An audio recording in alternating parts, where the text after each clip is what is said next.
Like and subscribe on the way in the door. My people, I hope you all are having a fantastic day on this Sunday. Fanboys, this is not going to be a good video for you. Matter of fact, now that I think about it, this might not be a good week for you because I feel like I got a lot of LeBron topics that I might just go ahead and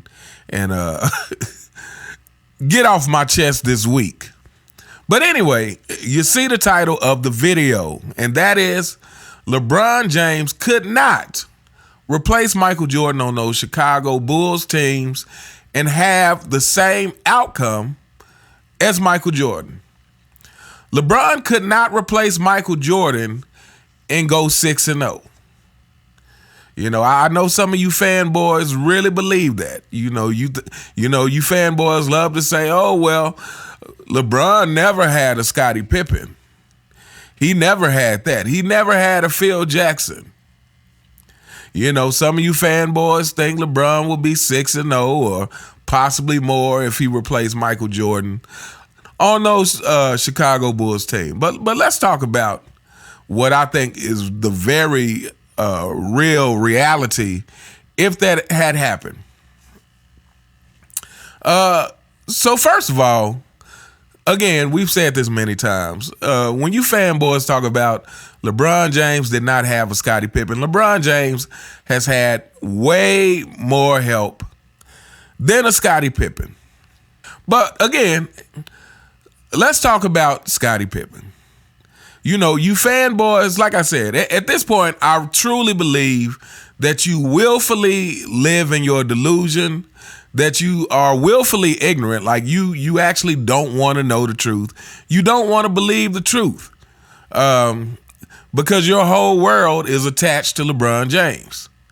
Your whole world is attached to defending your king. But let me say this one more time for you guys. Scottie Pippen as a rookie averaged 7 points per game.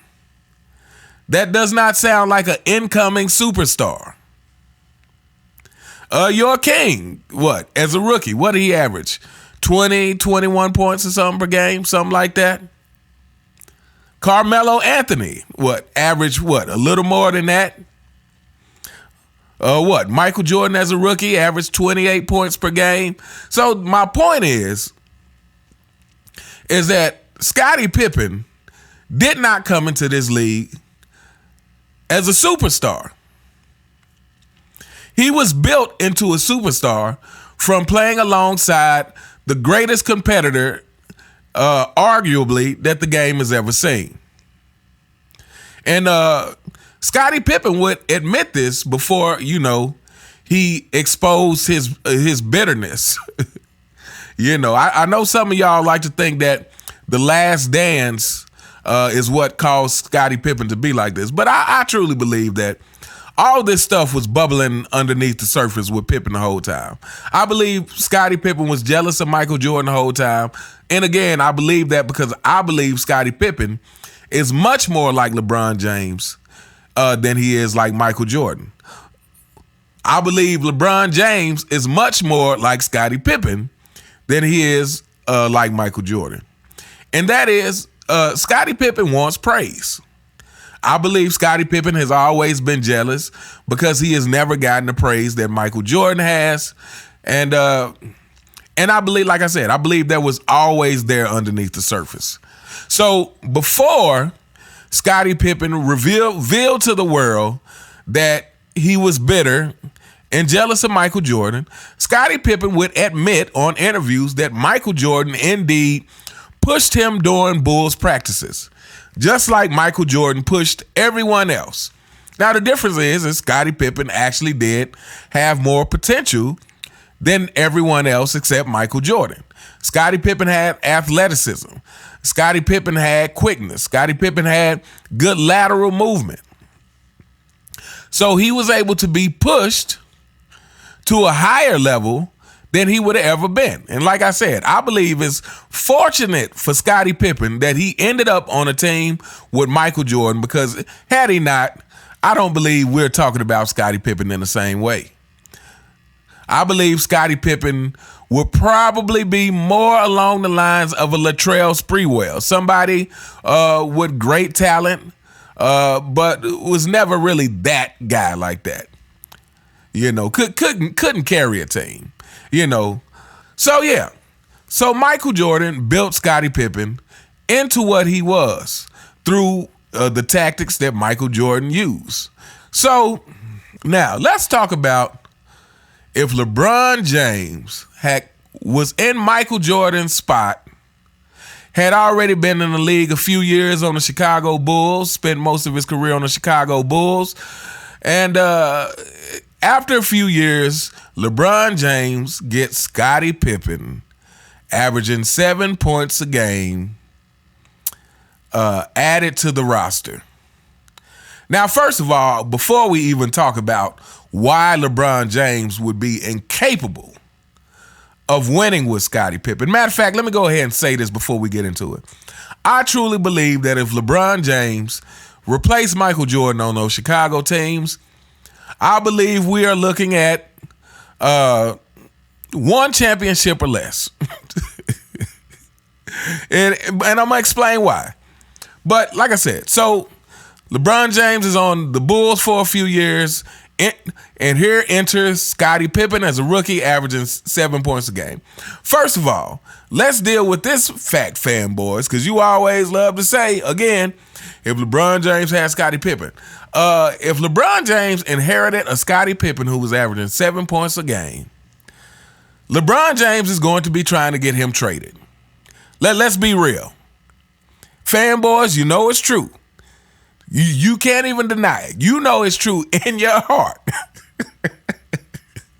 that if LeBron James inherits a Scottie Pippen averaging 7 points a game, he's going to be trying to get this guy traded. Or LeBron himself is going to be trying to leave the team. Now, luckily, for the sake of this experiment, if LeBron James was back in those days, he wouldn't have the option to force his way out of his contract. So he is likely going to be stuck with Scottie Pippen. Okay. So next thing, LeBron James in his leadership is incapable of pushing Scottie Pippen the way that Michael Jordan pushed him to get Scottie to greatness. See, this is the thing. You fanboys really want to try to deny and act like that greatness was just in Scottie Pippen. Again, when all you got to do is watch his first few seasons. Go watch some footage of Scottie's first few seasons with the Bulls. He was not the Scottie that we praise today.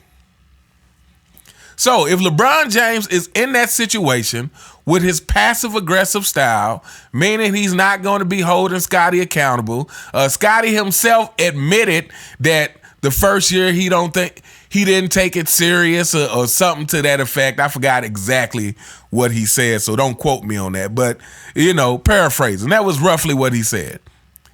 And you already know not taking the game serious was not going to fly with Michael Jordan. However, with LeBron James is not confrontational like that. He's not going to push up on Scottie and say, look, Scottie, you either have to play this way or it's going to be a problem. He's not going to be going at Scottie Pippen in practice to force Scottie to become a better player.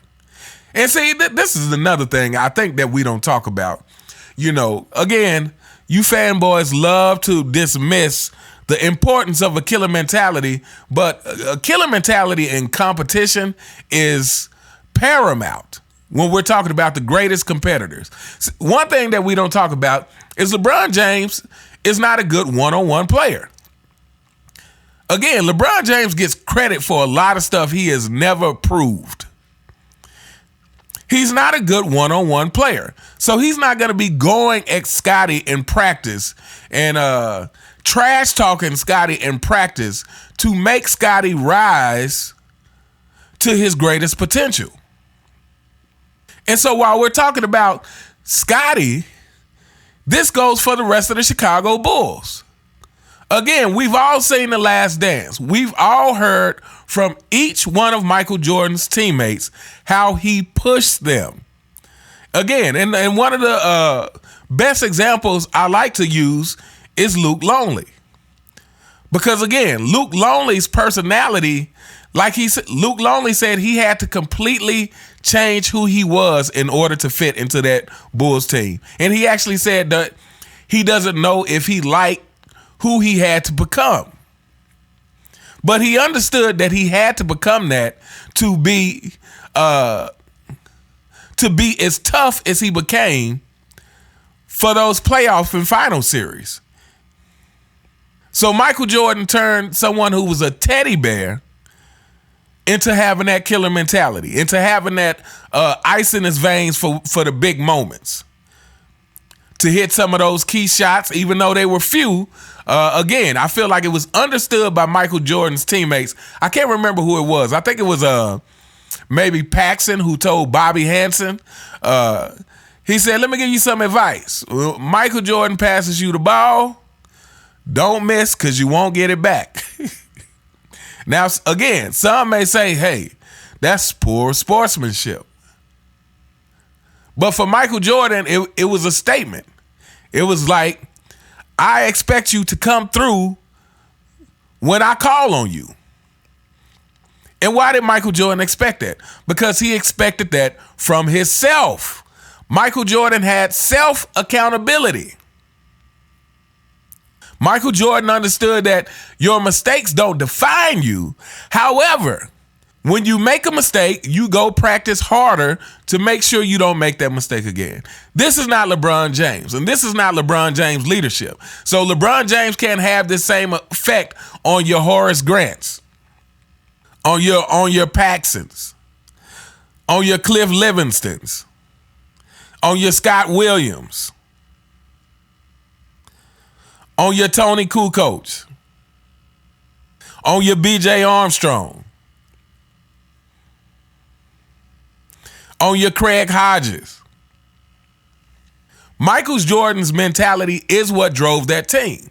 LeBron James does not have the mentality. And I guess let me explain it this way. There is a difference between running a team from an X's and O's perspective and driving a team with your mentality. Those are two different things, fanboys. It's probably going to go over your head. I know that you don't understand. But let me see if I can break it down for you. There's a difference between a manager coming into a company. And this manager, he knows all the right things to do. He knows all the right things to do. He tells all the employees the right things to do, how to do it, how to get the best outcome. And that's great. But here's the difference. A manager who only does that, he's going to have the best employees to execute that. He's going to have employees who are already good by themselves, who are already motivated by themselves to execute. But when you not only know the information to tell the employees, but know how to mentally drive your employees, that is a completely separate skill, fanboys. When you know how to make your employees understand that, hey, if you're not capable of doing what I'm telling you to do, then you better get capable. Otherwise, you won't have a job here. Then that is going to allow you to actually raise the level of the existing employees. Then you won't have to bring in superstar employees to execute your game plan. Then you can get your average employee to understand that if I want to work at this company, this is what's required of me. Again, it goes down to one word: accountability. Michael Jordan had accountability for himself. Therefore, he held everyone else accountable. LeBron James, here you go. Brace yourself, fanboys, because this not only applies to LeBron James, it probably applies to everyone who supports LeBron James. In some way or another. LeBron James has no self-accountability, so he doesn't hold his teammates accountable. See, if LeBron James had self-accountability,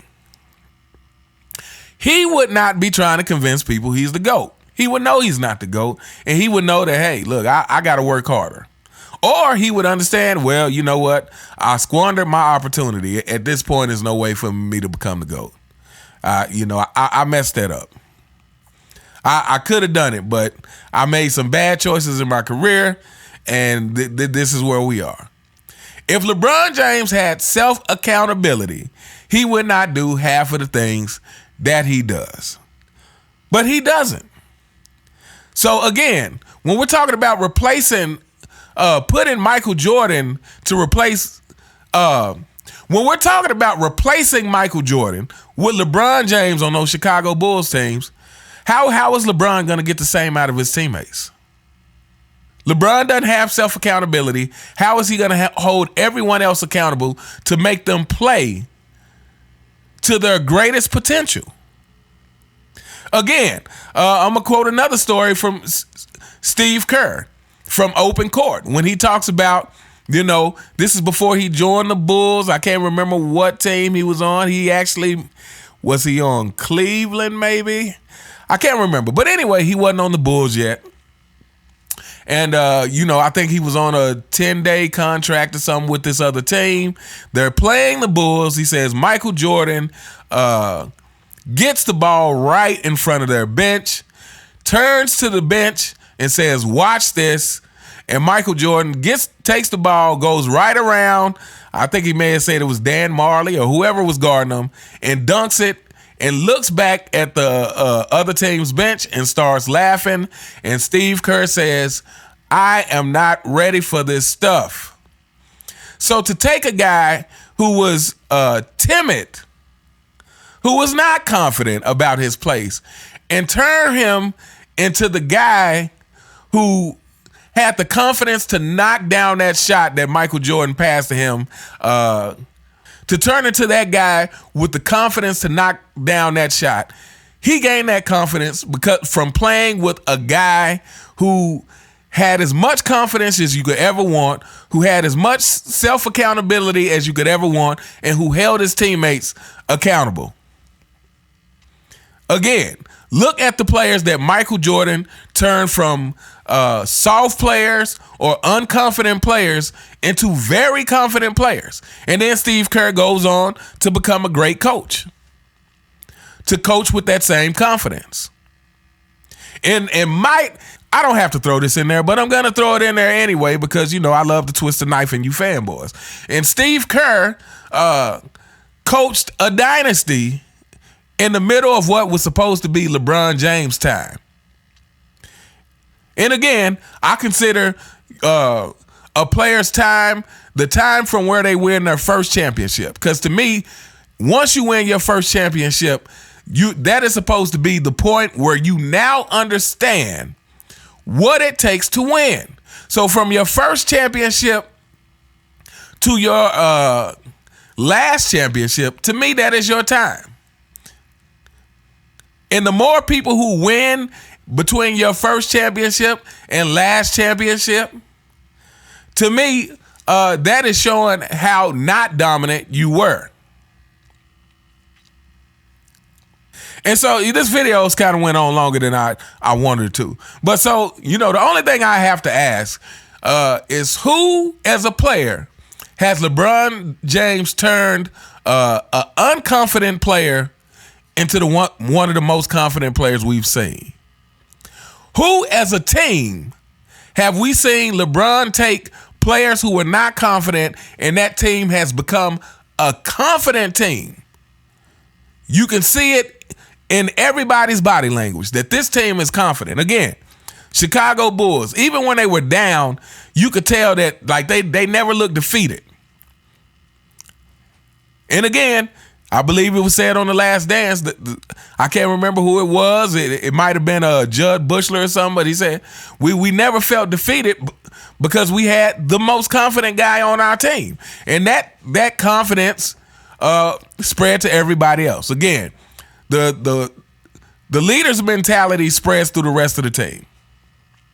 So who has LeBron James turned from an unconfident, timid player into a confident player. What team has LeBron James where he was surrounded by lesser players that he turned them all into highly confident players? You can't say that about any of the championship teams because he went to teams with great players or had great players brought to him. So anyway, again, I think we're going to hold up here, but I think I made my point. LeBron James does not have the leadership skills. LeBron James does not have the self-accountability. Therefore, he doesn't hold his teammates accountable. Therefore, LeBron James could never replace Michael Jordan in that Chicago Bulls scenario and get the same outcome.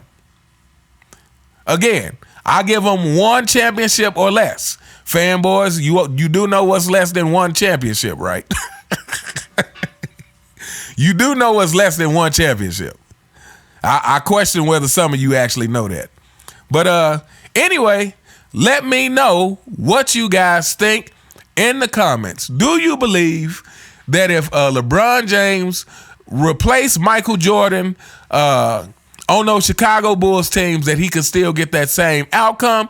Or do you believe, like I do, he would be one championship or less? Or let me know how many championships you think he could possibly get.